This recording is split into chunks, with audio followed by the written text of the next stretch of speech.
Tony, what was it that first drew you to this story? Well, it really all began in the mid-1980s when I wrote and produced a television documentary called Crosses, which dealt with the experiences of Australian soldiers in the First World War.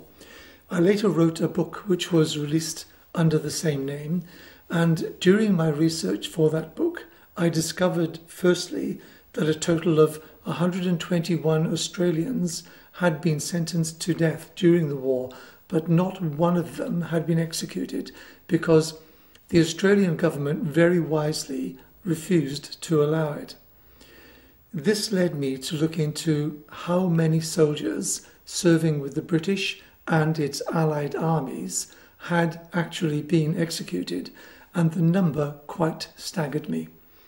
A total of 346 men serving either in the British Army or its Dominion or Imperial forces had been placed before a firing squad and shot for crimes that today would be regarded as mere misdemeanours.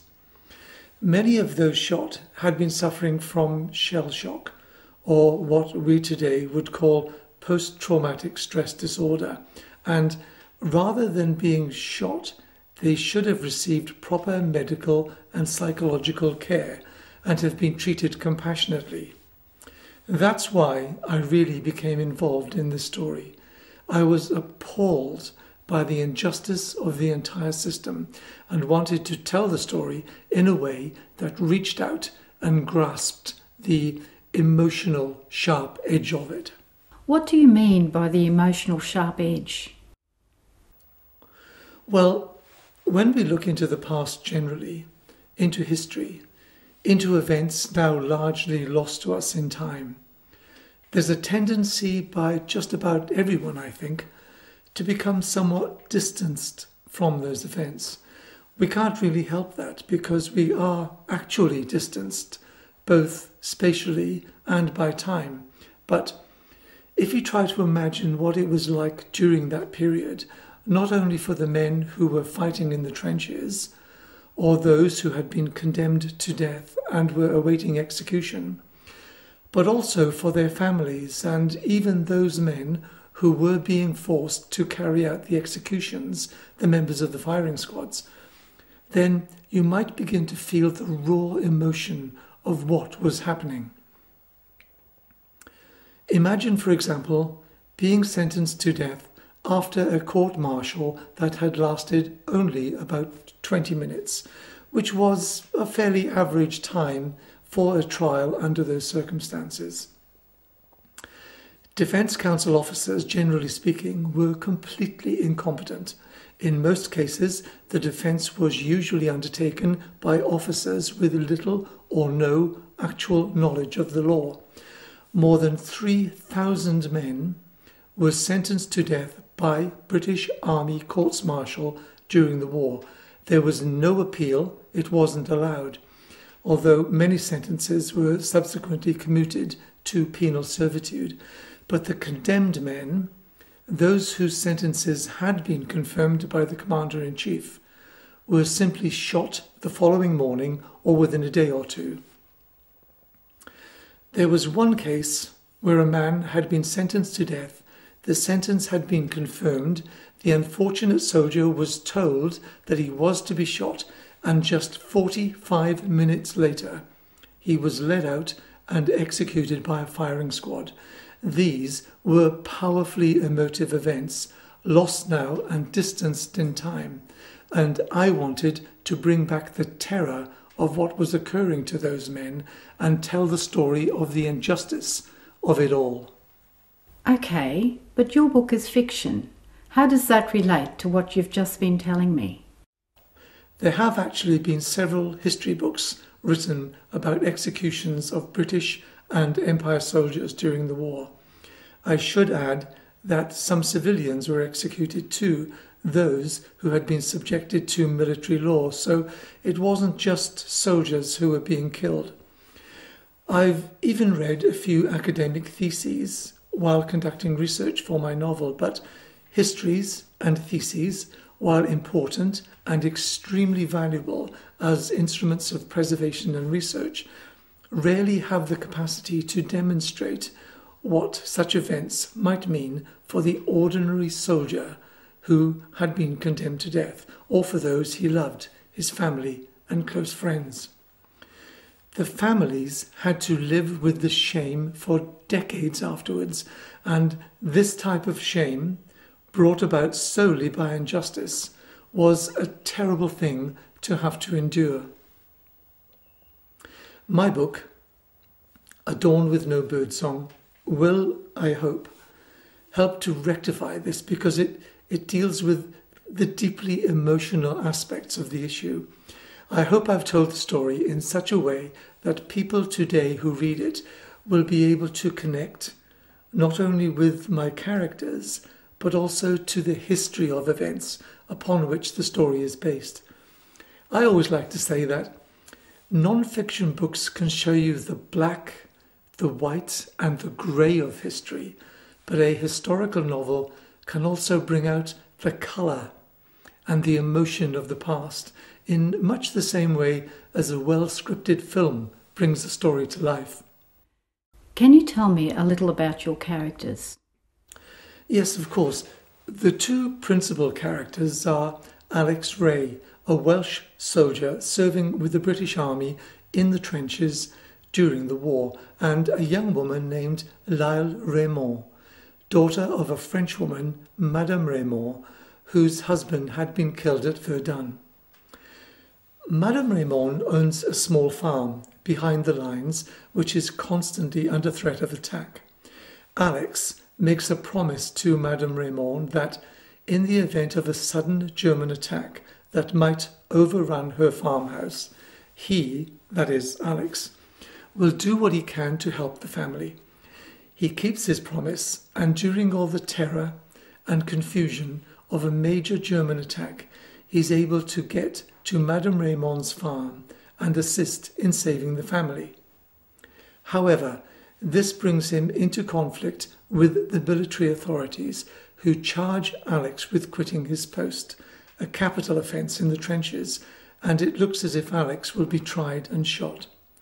The story is really about the injustice of it all, but also about the growing bond between Alex and Lyle Raymond, the young woman, just 17 years of age, who becomes firstly his close friend and then his great love.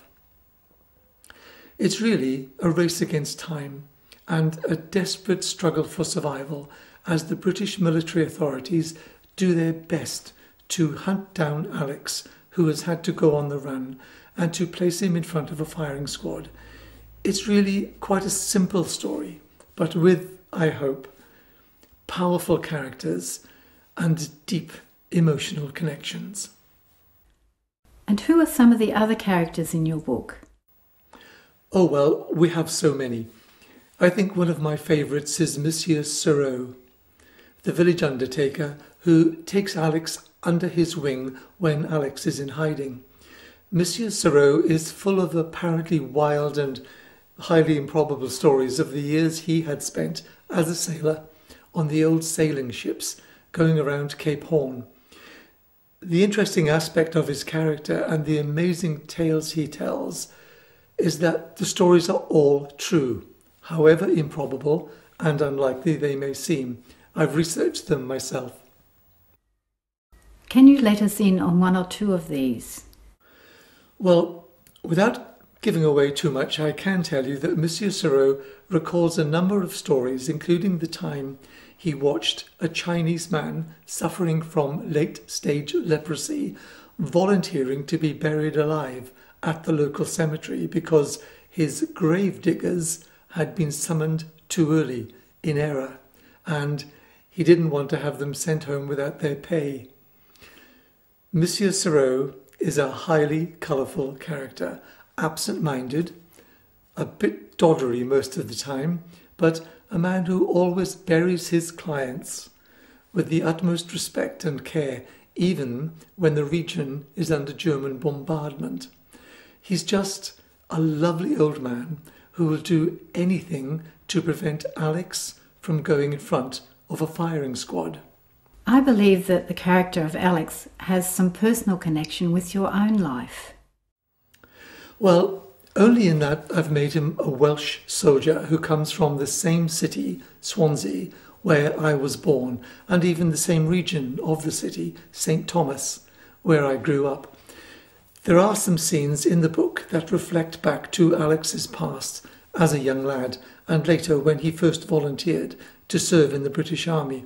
And I've always believed, both as a novelist and historian, that descriptions of past events are stronger when they are based upon real life, upon actual facts.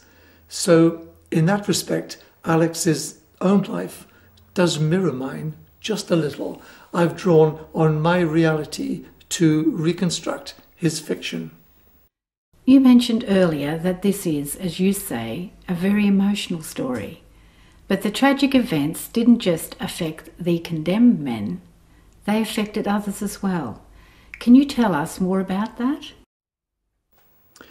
Actually, it took a lot of people and a vast military organisation to execute just one man. So the human involvement in events such as this was considerable, and many people were affected. Some men could never really get over what they had seen or done in relation to these executions. You have to remember that the judicial killing of a man is a dreadful, cold-blooded affair, and the soldier who is to be shot was often known to those who were being forced to watch him being executed. The executions were being carried out for the sake of example and were usually very public affairs, the troops being forcibly paraded to watch. Some of the condemned soldiers were as young as 17 years when they were shot, and watching a young lad like that being coldly put to death is something which even the most hardened person would probably have trouble dealing with. What about the men who had to form the firing squads? How did they handle it all? I can't speak for all of them, of course, but I know of men who were bitter that they had been forced to form firing squads to execute their comrades. And there are instances on file where members of firing squads have, in later life, committed suicide because they had to live with the guilt of it all. I understand that the men who were executed on the Western Front were later pardoned by the British government. That's correct. Of the 346 men executed by the British Empire military authorities during the war, a total of 309 were subsequently pardoned. So why were the others not also pardoned? Those were men who had actually committed crimes for which there was never any hope of a pardon, murder, for example, so their guilt stands. The remaining men, all 309 of them, are today honoured by a very special and significant memorial known as the Shot at Dawn Memorial, which forms part of the National Memorial Arboretum near Alrewas in Staffordshire, England. The memorial was designed and created by the well-known and particularly talented British sculptor Andy de Comyn. The centrepiece of the memorial is a hauntingly poignant statue of a soldier, blindfolded and waiting to be shot. It's surrounded by a total of 309 wooden stakes, one for every man who was executed and subsequently pardoned posthumously. Tony, thank you for your time. You're welcome. Thank you so much.